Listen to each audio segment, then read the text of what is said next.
DYFI നേതാവ് വസീഫ് ചേരുന്നുണ്ട്. വസീഫ്, ആരോഗ്യമന്ത്രിക്ക് പരിക്കേറ്റിട്ടുണ്ടെന്നുള്ള വിവരങ്ങളും ദൃശ്യങ്ങളും ഒക്കെ നമ്മൾ കാണുകയാണ്. താങ്കൾ വിവരം അറിഞ്ഞോ? എന്താണ് അറിയാൻ കഴിഞ്ഞത്? കിട്ടിയ വാർത്തകൾ പ്രകാരം ആരോഗ്യമന്ത്രിക്ക് പരിക്കേറ്റിട്ടുണ്ട്. കായികമായി ആരോഗ്യമന്ത്രിയെ ആക്രമിക്കാനാണ് KSUവിന്റെ ഈ ടീം, ഗുണ്ടാ സംഘം ശ്രമിച്ചിട്ടുള്ളത്. കനകൊലുവിന്റെ ഉപദേശത്തിൽ VD സതീശൻ ഉൾപ്പെടെയുള്ളവർ നുണ പറഞ്ഞ് കേരളത്തിൽ മുന്നോട്ട് പോകാൻ സാധിക്കില്ല എന്ന് മനസ്സിലാക്കി കേരളത്തിൽ വലിയ അക്രമത്തിന് നേതൃത്വം കൊടുക്കാനാണ് ഇപ്പോൾ ശ്രമിച്ചുകൊണ്ടിരിക്കുന്നത്. ഇത് തീക്കൊള്ളി കൊണ്ട് തലചൊറിയുന്ന അവസ്ഥയാണുള്ളത്. KSUവിനോടും യൂത്ത് കോൺഗ്രസിനോടും എല്ലാം വളരെ വിനയത്തോടു കൂടി ഞങ്ങൾ വളരെ നേരത്തെ അഭ്യർത്ഥിച്ചതാണ്.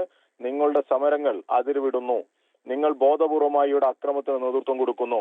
ഈ നേരത്തെ റീത്ത് വെച്ചവർ ആ രീതിയിൽ നേരത്തെ റീത്ത് വെച്ച് ഇപ്പോ ഇതാ കായിക മന്ത്രി ഇല്ലാതാക്കാൻ വേണ്ടിയുള്ള ബോധപൂർവമായ അക്രമത്തിന് നേതൃത്വം കൊടുക്കുന്ന കാഴ്ചയാണ് നമ്മൾ കണ്ടത്. കയ്യും കെട്ടി നോക്കി നിൽക്കാൻ കേരളത്തിലെ യുവജന പ്രസ്ഥാനത്തിന് സാധിക്കില്ല.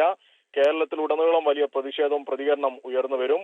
കേരളത്തിലെ ആരോഗ്യ രംഗത്ത് വലിയ മുന്നേറ്റമുണ്ടാക്കിയ, അത്ഭുതകരമായ മുന്നേറ്റമുണ്ടാക്കിയ, പൊതുജനങ്ങളുടെ ആരോഗ്യ സംരക്ഷണത്തിന് ക്രിയാത്മകമായ നേതൃത്വമായ, നേരത്തെ പൂട്ടാൻ തീരുമാനിച്ച് നേരത്തെ ഇല്ലാതെയാകുമായിരുന്ന ആശുപത്രികളെയെല്ലാം സംരക്ഷിച്ച് അതിനെയെല്ലാം ദേശീയാടിസ്ഥാനത്തിൽ ശ്രദ്ധേയമായ മുന്നേറ്റത്തിലേക്ക് നമ്മുടെ ആശുപത്രികളെ കൊണ്ടുവരുന്ന കേരളത്തിന്റെ പ്രിയങ്കരിയായ ആരോഗ്യമന്ത്രിയെയാണ് കായികമായി ഇല്ലാതാക്കാൻ ഇവർ പരിശ്രമിക്കുന്നത്. ശക്തമായ യുവജന പ്രതിരോധം ഈ KSUവിനും യൂത്ത് കോൺഗ്രസിനും VD സതീശൻ അടങ്ങുന്ന ഈ സംഘങ്ങൾക്കെതിരെ ഉണ്ടാകും, ഈ ഗുണ്ടാപ്പടകൾക്കെതിരെ ഉണ്ടാകും എന്ന് തന്നെയാണ് ഈ അവസരത്തിൽ സൂചിപ്പിക്കാനുള്ളത്.